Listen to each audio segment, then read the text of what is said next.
आजकल लड़कियां किसी से कम नहीं है, लड़कों से बिल्कुल कम नहीं, ये बात हम सब जानते हैं। और विमेंस डे भी है, तो ऐसी ही एक इंस्पायरिंग स्टोरी आज मैं आपके लिए लेकर आई हूँ। मेरे साथ है रिटायर्ड एसीपी सुरेंद्रजीत कौर।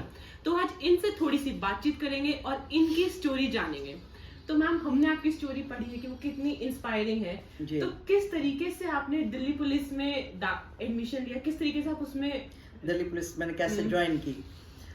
बेसिकली क्या था कि मैं गुरदासपुर के एक छोटे से गांव से हूँ। मैंने आपको बताया था पहले भी कि वहाँ से मैं पढ़ने के लिए मेरे पेरेंट्स मुझे दिल्ली ले आए। तो और दिल्ली लाके डिस्टर्ब एजुकेशन के बीच में, क्योंकि 5th क्लास से एजुकेशन लेना शुरू किया, 7th तक दिल्ली पढ़ी, 8th में फिर पंजाब जाके ABCD आती नहीं थी, टॉप किया। फिर वापस दिल्ली में आके 9th 10th 11th 12th करी। तो 12वीं के बाद पेरेंट्स चाहते नहीं थे कि मैं पुलिस में जाऊं, तो उन्होंने घर बिठा लिया। मैंने कहा कि मुझे तो ज्वाइन करना है। 7 दिन तक हंगर स्ट्राइक की तो दिल्ली पुलिस के लिए, क्योंकि मुझे पता था कि मैं कांस्टेबल नहीं बनना चाहती थी, मैं कम से कम सब इंस्पेक्टर रैंक पर आना चाहती थी। तो उसके लिए फिर मैंने जो है जब हंगर स्ट्राइक की तो मेरे पेरेंट्स ने मुझे कॉरस्पॉन्डेंस में एडमिशन दिलवा दिया। मैंने ग्रेजुएशन कंप्लीट की, फिर ऑफिस मैनेजमेंट का 1 ईयर का डिप्लोमा किया। डिप्लोमा करने के बाद मैंने दोनों टेस्ट इकट्ठे दिए, दिल्ली पुलिस का भी और UPSC स्टेनोग्राफर का भी। तो दोनों में इकट्ठा अपॉइंटमेंट लेटर आ गया। फादर चाहते थे मैं स्टेनोग्राफर बनूं, मैं चाहती थी मैं दिल्ली पुलिस में सब इंस्पेक्टर ज्वाइन करूं, तो जाने नहीं देते थे। 3 महीने तक वेट करती रही। इन बिटवीन मेरे ग्रैंडफादर एक्सपायर हो गए, मेरे पेरेंट्स को पंजाब जाना पड़ा और मैंने पीछे से जाके दिल्ली पुलिस ज्वाइन कर ली। इस और किरण बेदी मैम जो थी वो मेरी रोल मॉडल कह सकती हूँ, कि उनको देखकर इंस्पिरेशन मुझे हुई कि मुझे पुलिस में ही जाना है। उनको यूनिफॉर्म पहने हुए देखती थी तो वो बहुत ही अच्छा लगता था उनको यूनिफॉर्म में देखकर। तो वो मैंने, और फिर फादर को भी पुलिस में यूनिफॉर्म में देखती थी, तो ये दोनों को देखकर मेरे अंदर था कि मुझे पुलिस में ही जाना है और हर हालत में, और छोटे रैंक पर नहीं जाना है, बड़े रैंक पर जाना है। इस तरह से मैंने दिल्ली पुलिस ज्वाइन की थी, सब इंस्पेक्टर। आपने अपने पूरी सर्विस में काफी बड़े बड़े केसेस सॉल्व करे हैं। तो एक केस जो हमने देखा कि आपने कितनी सारी लड़कियों को बचाया था GD रोड से और लेबर से, तो उस बारे में थोड़ा बताएं कि किस तरीके से आपने इस केस को सॉल्व करा। मेरा ये था कि मेरी 2009 में कमला मार्केट पुलिस स्टेशन, जो कि रेलवे स्टेशन के बिल्कुल बगल में, न्यू दिल्ली रेलवे स्टेशन के, वहाँ पर पोस्टिंग हुई। तो वो पुलिस स्टेशन एक ऐसा पुलिस स्टेशन है जहाँ पर कि आप ये कहिए कि रेड लाइट एक एरिया है, जिसमें काफ़ी सारे ब्रॉथल्स बने हुए हैं, जहाँ पर कि अलग अलग स्टेट से लड़कियों को लाकर, बहला फुसलाकर, शादी का बहाना करके, उनको ये कहिए कि जॉब का बहाना करके, उनको प्यार में फंसाकर लोग ले आते हैं। ट्रैफिकर जो है वो ले आते हैं, लाकर वहाँ पर ब्रॉथल पर बेच देते हैं, और बेचकर फिर उनसे जो है वो प्रोस्टिट्यूशन कराया जाता है। काफ़ी सारे बच्चों को अलग अलग स्टेट से, जो कि जहाँ बहुत ज़्यादा गरीबी है, उनको लाके फैक्ट्रियों में उनसे अनहाइजीनिक कंडीशंस में काम कराया जाता है। तो ब्रॉथल्स की हालत जो थी वो बड़ी मिजरेबल कंडीशन थी उन दिनों में। तो मुझे ये था कि पुलिस के ऊपर ये ब्लेम रहता था हमेशा कि पुलिस इंफॉर्मेशन लीक कर देती है। उस चीज़ को, मिथ को तोड़ने के लिए मैंने जो था, इन्फॉर्मेशन बिल्कुल मेरे ड्राइवर तक को नहीं पता होता था कि मैं रेड करने जा रही हूँ और मैंने किसी को रेस्क्यू कराना है। तो इस तरह से करके मैंने वो सीक्रेट इन्फॉर्मेशन रख के सारी NGOs के साथ मिलके, कभी जैसे दूसरी स्टेट से पुलिस ऑफिसर्स आते थे उनको जो है रेस्क्यू कराने के लिए, या लड़कियों के पेरेंट्स आते थे, या कई बार जो वहाँ पर विजिट करते थे जो कस्टमर, उनको लड़कियों से प्यार हो जाता था। कस्टमर आप ये कह लीजिए, वो कस्टमर भी कई बार इन्फॉर्मेशन देते थे कि वो फलां लड़की वहाँ से निकलना चाहती है। तो उसको फिर मैं उनको सबको, सबसे ज़्यादा लंबा मेरा जो 2.5 साल का जो पीरियड था वहाँ पोस्टिंग का, उस दौरान सबसे ज़्यादा लड़कियाँ रेस्क्यू कराने का रिकॉर्ड मेरे नाम रहा। सबसे ज़्यादा बच्चे फैक्ट्रियों से वहाँ से रेस्क्यू कराने का रिकॉर्ड मेरे नाम रहा। तो मैंने इस तरह से कमला मार्केट पुलिस स्टेशन में रहकर काफ़ी सारी लड़कियों को और बच्चों को ब्रॉथल से और फैक्ट्रियों से रेस्क्यू कराया। इसके अलावा फिर पूरी, जो कि पुलिस स्टेशन बदनाम पुलिस स्टेशन था, पूरी दिल्ली में उसको फर्स्ट का अवार्ड मैंने दिलवाया कमला मार्केट पुलिस स्टेशन को, क्योंकि उसके लिए सारे आपको एग्ज़ाम होता है पूरे 100 नंबर का, आपकी हर चीज़ थाने की, पुलिस स्टेशन की चेक होती है। वो सब चीज़ें मैंने करके इतने अच्छे से मेंटेन किया पुलिस स्टेशन की, पूरी दिल्ली में मेरा पुलिस स्टेशन जो है वो फर्स्ट आया। वहाँ कम्युनिटी पुलिसिंग हमने काफ़ी की, लोगों के बीच में रह के लोगों को, ख़ासतौर से मुस्लिम पेरेंट्स को जो है वो गाइड करना शुरू किया, ताकि बच्चियों को जो है वो स्कूलों में एडमिशन दिलाएं और एजुकेशन दिला सकें उनको बेस्ट तरीके से। तो ये सारा चलता रहा वहाँ पर। इसके अलावा फिर ये था कि वहाँ क्योंकि रामलीला ग्राउंड था, किसान रैली, जाट रैली, और रामदेव वाला जो, बाबा रामदेव वाला जो इंसिडेंट हुआ वो भी हमारे टाइम पर, मेरे टाइम पर हुआ।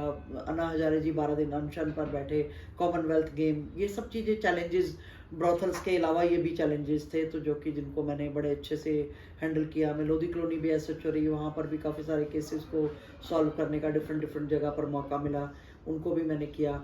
वहाँ से फिर मेरी पोस्टिंग जो थी वो क्राइम अगेंस्ट वुमेन सेल में हो गई। वहाँ पर मुझे रहकर लड़कियों को जो है जो खासतौर से डोमेस्टिक वायलेंस होता है लड़कियों के साथ, उनको हेल्प करने का 8 साल तक मेरी, क्योंकि 3 डिस्ट्रिक्ट्स में women cell special police unit जो है वहाँ पर, और न्यू दिल्ली डिस्ट्रिक्ट और उसके बाद साउथ ईस्ट डिस्ट्रिक्ट, यहाँ पर 3 जगह पर 8 साल के करीब मैं जो वुमेन सेल की इंचार्ज रही, और साथ में स्पेशल एग्जीक्यूटिव मजिस्ट्रेट रही, और सारे वहाँ पर रहकर मैंने ये सारे काम किए। 35,000 से ज़्यादा लड़कियों को हम लोगों ने सेल्फ डिफेंस की ट्रेनिंग दी। मैं काउंसलिंग देती हूँ, मैरिज काउंसलिंग देती हूँ, ताकि लोगों के घर ना खराब हों।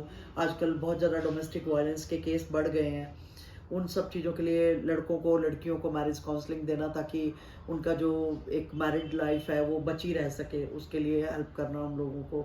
तो काफ़ी ज़्यादा इन बिटवीन ये सारे काम जो है मैंने वो किए। अभी हाल ही में हमारा देश के, पूरी दुनिया ने बहुत बड़े पैंडेमिक का सामना करा है। उस बीच भी हमने सुना कि आपने कैसे सेल्फलेसली सबकी सेवा करी, सबकी मदद करी।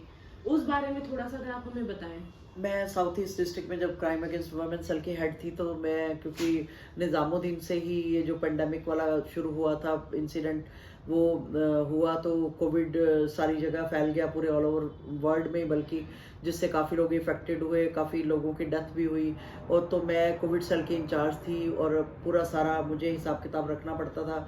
कोविड पेशेंट्स को भी मिलना पड़ता था, जितने भी कोविड पेशेंट थे उनका रिकॉर्ड बिल्ड करना पड़ता था।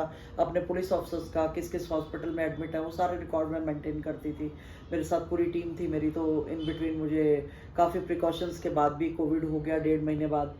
तो कोविड होने से मेरी पूरी फैमिली इन्फेक्टेड हो गई। मेरे हस्बैंड, मेरे फादर 91 ईयर ओल्ड, मेरा सर्वेंट, मेरा एक कज़न आया हुआ था बॉम्बे से, वो भी लॉकडाउन में स्टक ऑफ हो गया था, तो उसकी वजह से उसको भी कोविड हो गया। तो एक टाइम ऐसा था कि हमारे घर में कोई लॉक लगाने वाला भी नहीं था। पुलिस स्टेशन वालों को कह के मैंने लॉक लगवाया घर में, और अपना सारा जो सभी लोग हम एडमिट थे। 26 दिन मेरे हस्बैंड जो है वो वेंटिलेटर पर रहे। तो उनके उस इन बिटवीन काफ़ी कोशिश की, हॉस्पिटल वालों ने काफ़ी उनको ट्रीटमेंट अच्छा से अच्छा देने की कोशिश की, लेकिन उनकी डेथ हो गई जो है 26 दिन के बाद। वो एक ऐसा पीरियड था कि जिसमें मैं कहूँगी कि बहुत ही पेनफुल पीरियड। जैसे आप ये देखिए, आप खुद इन्फेक्टेड हैं, आप खुद बीमार हैं, आपको पता है आपके हस्बैंड एडमिट हैं, वेंटिलेटर पर हैं, आप ये नहीं समझ पा रहे हैं कि आप क्या करें। आपके सारे भाई बहन फॉरेन कंट्री में रहते हैं, आपके इन लॉज फॉरेन कंट्री में रहते हैं, दिल्ली में आपका कोई अपना नहीं है। बेटा एक है, वो भी फॉरेन कंट्री में सेटल्ड है, क्योंकि उसको स्मॉल इंटेस्टाइन में क्रोन्स डिजीज थी, तो उसकी वजह से वो उसको जो है एडमिट होना पड़ा। मतलब जो है वो वहाँ पर उसको रह के उसकी स्टडी के लिए मुझे वहाँ पर एडमिशन दिलाना पड़ा, और साथ में ये रहा कि किसी तरीके से मैं उसको ट्रीटमेंट अच्छे से अच्छा दिला सकूं। तो ये सब चीज़ों को लेके मैं पहले ही ऑलरेडी बहुत परेशान थी, फिर ऊपर से ये जो इंसिडेंट हुआ, हस्बैंड की डेथ हो जाना, और एक भी कंधा ऐसा ना होना कि आप रो सके उस कंधे पे सर रख के, वो बहुत ही पेनफुल पीरियड था। और उस दौरान मुझे खुद अपने हस्बैंड का क्रीमेशन करना पड़ा। मेरे बेटे का 2 महीने बाद ऑपरेशन हुआ। मैं तब भी ट्रैवल रिस्ट्रिक्शन की वजह से ना मेरा बेटा आ पाया लास्ट राइट परफॉर्म करने के लिए, मुझे अपने हस्बैंड के क्रीमेशन खुद करना पड़ा। बेटा आ नहीं सका, मैं बेटे को लुक आफ्टर करने नहीं जा सकी, उसका ऑपरेशन हुआ। तो ये सब चीज़ें जो थी वो बहुत ज़्यादा पेनफुल भी कही है, लेकिन साथ साथ उन्होंने लगता था कि एक डबल रिस्पॉन्सिबिलिटी भी मेरे ऊपर दे दी कि अब कहाँ तो मैं एक माँ का रोल प्ले कर रही थी, अब मुझे एक फादर का रोल भी प्ले करना था। तो ये कहिए कि हादसे जो है ना, कई बार आपको स्ट्रॉन्ग भी कर देते हैं। ऐसी मुसीबत होती है कि आप रो भी नहीं सकते ऐसे हालात में। तो इस तरह की सिचुएशन थी मेरे साथ जो मैंने इस पेंडेमिक में मैंने डील की। और लेकिन उसके साथ साथ बहुत सारे रिलेटिव थे जो बीमार थे, उनको एडमिट कराना, उनको देखना, बीच में कईयों की डेथ हुई, उनके लास्ट राइट अटेंड करना, बहुत सारे मतलब लोगों को सिलेंडर नहीं मिल पा रहा है ऑक्सीजन का, वो हेल्प करना, किसी को हॉस्पिटल में एडमिशन नहीं हो पा रहा है, वो हेल्प करना। तो ये सब चीज़ें बाकी मैक्सिमम लोगों को जो हमारे पब्लिक आम पब्लिक है उनकी सबकी हेल्प कराना। तो ये सब चीज़ें मैंने जो है उस पेंडेमिक में खुद बीमार रहते हुए भी, खुद सब चीज़ों से जूझते हुए भी उस टाइम, क्योंकि यही था कि किसी एक की भी ज़िंदगी को अगर हम बचा पाएंगे तो ये लगता था कि एक बहुत बड़ा काम हमारे हाथ से हो जाएगा। तो उसके लिए जितने एफर्ट कर सकती थी वो मैंने करने की कोशिश की। तो मैम अब जो लड़कियां आ रही हैं, जो चाहे वो पुलिस फोर्स में भर्ती होना चाहती हैं या फिर कुछ भी करना चाहती हैं, तो उनको आप क्या टिप्स देना चाहेंगी? उनको टिप्स मैं यही देना चाहूँगी सबसे पहले तो कि एक तो अपने ऊपर ना उनको सेल्फ कॉन्फिडेंस होना बहुत ज़रूरी है। अगर आपको अपने ऊपर सेल्फ कॉन्फिडेंस नहीं है तो आप आगे नहीं बढ़ पाएंगे। जो भी आप करना चाहती हैं, एक तो हर एक को बेस्ट एजुकेशन लेनी चाहिए। जब पेरेंट्स जो है वो बच्चों को जब पढ़ाने के लिए स्कूल या कॉलेज भेजते हैं तो ये जो गैजेट्स हैं, जो हम ये देखते हैं कि आजकल मोबाइल और लैपटॉप और ये सब चीज़ें हैं, सोशल मीडिया प्लेटफॉर्म्स हैं, उनको उनका जो एक कहिए कि सभ्य यूज़ जो है वो अच्छे से उसका यूज़ करना वो बहुत ज़रूरी है। उसको हम मिस यूज़ ना करें और उसके बजाय उससे अपना माइंड डिस्ट्रैक्ट ना करते हुए उनके अच्छा यूज़ करते हुए उनको अपना एक हेल्पिंग हैंड समझ के, अगर हम अपनी जो गोल हमने एक सेट किया है, अच्छी एजुकेशन लें, अच्छी एजुकेशन लेके हमने निर्धारित करें कि हमने लाइफ में बनना क्या है। 9th-10th क्लास से ही जब आप ये सोचना शुरू, बल्कि मैं तो ये कहती हूँ कि आजकल तो बच्चे 4th क्लास 5th क्लास से ही बोलने लग जाते हैं कि हमें क्या बनना है लाइफ में। तो इस तरह का अगर पहले से ही सोच रहेगी कि हमें क्या बनना है, उसके लिए फिर अगर आप एफर्ट करते हैं, आप उसी तरीके की एजुकेशन लेते हैं, उसी तरीके के आप कोर्सेज करते हैं, तो वो आप बेस्ट अपनी लाइफ में कर सकते हैं। गोल निर्धारित करें, उसके लिए मेहनत करें, ये अपने ऊपर कॉन्फिडेंस रखें कि आप किसी से कम नहीं है। और सेल्फ डिफेंस की ट्रेनिंग जरूर लें, और ख़ास तौर से पुलिस फोर्सेस में अगर आप आते हैं तो आपको एक ऐसी पावर आपको मिल जाती है कि उस पावर के बेस पे आप अपनी हेल्प तो करते करते हैं, अपनी फैमिली की हेल्प करते हैं, अपनी सोसाइटी की हेल्प करते हैं, अपने कंट्री की हेल्प करते हैं, और ख़ास तौर से उन महिलाओं की हेल्प करते हैं जो अपने आप को हेल्पलेस फील करती हैं। तो ये फोर्स में रहने का ये सबसे बड़ा फ़ायदा होता है कि आपके पास एक रुतबा होता है, एक पोस्ट होती है, एक पावर होती है। उस पावर के साथ आप काफ़ी सारे काम कर सकते हैं। तो मैं चाहती हूँ कि बहुत सारी लड़कियां पुलिस में आए, सेल्फ डिफेंस की ट्रेनिंग लें, हार्ड वर्क करें, और व्हीकल चलाने बहुत ज़रूरी आने चाहिए उनको, सारे कंप्यूटर अच्छे से चलाना आना चाहिए उनको। ये देखना चाहिए कि हम हर जो भी उनको जो भी बनना है उसकी जो पूरा होमवर्क तैयार करके कि मुझे क्या उसके लिए एफर्ट्स होने चाहिए और क्या क्या चीज़ें मुझे सीखनी है। आजकल तो मल्टी लैंग्वेजेस लड़कियां सीखती हैं ताकि जो ट्रांसलेटर का काम कर सकें, या किसी भी कंट्री में जाना है तो अगर वहाँ की कंट्री की लैंग्वेज अगर आपको आती है तो वो एक प्लस पॉइंट आपके लिए हो जाता है। तो ये सब चीज़ें आपको सोचने की बहुत ज़्यादा ज़रूरत है और करने की बहुत ज़्यादा ज़रूरत है। मैम अब अभी रिसेंटली रिटायर भी हो रही हैं, तो कितने साल की सर्विस के बाद आप रिटायर हो रही हैं, आगे आपके क्या प्लान्स हैं? मैंने बेसिकली 38 इयर्स दिल्ली पुलिस में जॉब की है, और उस 38 इयर्स में मैंने मैक्सिमम जगह जहाँ जहाँ पोस्टिंग रही है बेस्ट अपनी तरफ से करने की कोशिश की है। मैंने आपको बताऊंगी कि भी मैंने जब ग्रेजुएशन किया, पोस्ट ग्रेजुएशन किया, दिल्ली पुलिस में रह के पोस्ट ग्रेजुएशन किया, और अभी हस्बैंड की डेथ के बाद मैंने LLB कंप्लीट कर रही हूँ। मैं मेरा फाइनल जो ये कहिए कि सेमेस्टर है, और उस LLB करने के बाद मेरा मन है कि मैं अब क्योंकि मैं रिटायर हो चुकी हूँ, अब मेरे ऊपर प्रेशर कोई नहीं है, मेरे टाइमिंग्स कोई फिक्स नहीं है, क्योंकि दिल्ली पुलिस में रह के आप 24/7 आप बाउंड होते हो, और आपको कभी भी कॉल किया जा सकता है और आपको कभी भी जाना पड़ता है। तो वो सब चीज़ों को लेके अब मैं फ्री हूँ, तो फ्री होके मैं बहुत सारे वो काम जो मैं करना चाहती हूँ वो मैं अब करने शुरू करूँगी। मैंने सोचा है कि मैं डोमेस्टिक वायलेंस जो होता है लड़कियों के साथ, उसमें मैं मैरिज काउंसलिंग करूँ ताकि लोगों के घर बच्चे रह सके। मैं लोगों को सेल्फ डिफेंस की ट्रेनिंग में हेल्प करना चाहती हूँ। मैं लोगों को, लड़कियों को खास तौर से मैं चाहती हूँ कि उनको जो है वो लॉ कर जो मेरा कंप्लीट हो जाएगा तो वीकर सेक्शन को हेल्प करना चाहती हूँ। जो लोग वकील अफोर्ड नहीं कर सकते उनको केसेस में मदद करना चाहती हूँ।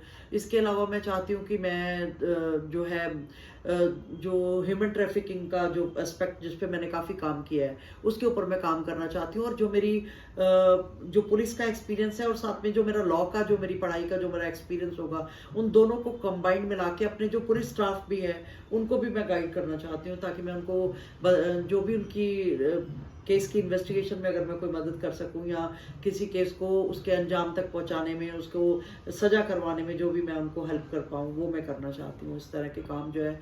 फिर साथ साथ जो मेरे पैशंस हैं वो भी मैं ज़रूर कंटिन्यू, मुझे सिंगिंग का शौक़ है, पोइट्री का शौक़ है, तो वो मैं करना चाहती हूँ कि मैं उसको कंटिन्यू करूँ। लैंग्वेज सीखना चाहती हूँ, फ्रेंच लैंग्वेज जैसे मेरा मन है, क्योंकि मेरे बेटे के पास कनाडा सेटल होना है, तो वहाँ पर फ्रेंच लैंग्वेज बोली जाती है, तो मैं वो भी चाहती हूँ कि मैं सीखूँ। तो ये मेरे गोल हैं, लेकिन उनको मैं धीरे धीरे करके सारे, अब मेरे पास क्योंकि वक्त ही वक्त है, तो मैं उनको पूरे करने की कोशिश करूँगी। मैम जहाँ शौक की बात आई तो आपके फेवरेट गाने की 2 लाइनें हो जाए, जैसे आपने बताया आपको सिंगिंग बहुत पसंद है। जी जी जी।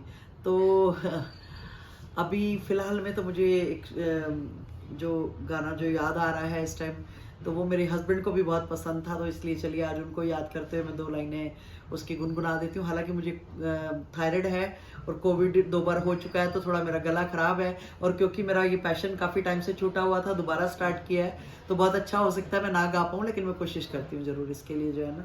तो लग जा गले से फिर ये हंसी रात हो ना हो, शायद फिर इस जन्म में मुलाकात हो ना हो। लग जा गले से फिर ये हंसी रात हो ना हो, शायद फिर इस जन्म में मुलाकात हो ना हो। लग जा गले से। आपकी आवाज आपकी तरह ही बहुत प्यारी है। Thank you thank you. तो आप सबने देखा कि सीखने की कोई उम्र नहीं होती, आप सब कुछ एक साथ मैनेज कर सकते हैं, और लड़कियां किसी से कम नहीं होती। तो ऐसे ही हमको काम करते रहना चाहिए और इनसे बहुत इंस्पिरेशन लेनी चाहिए।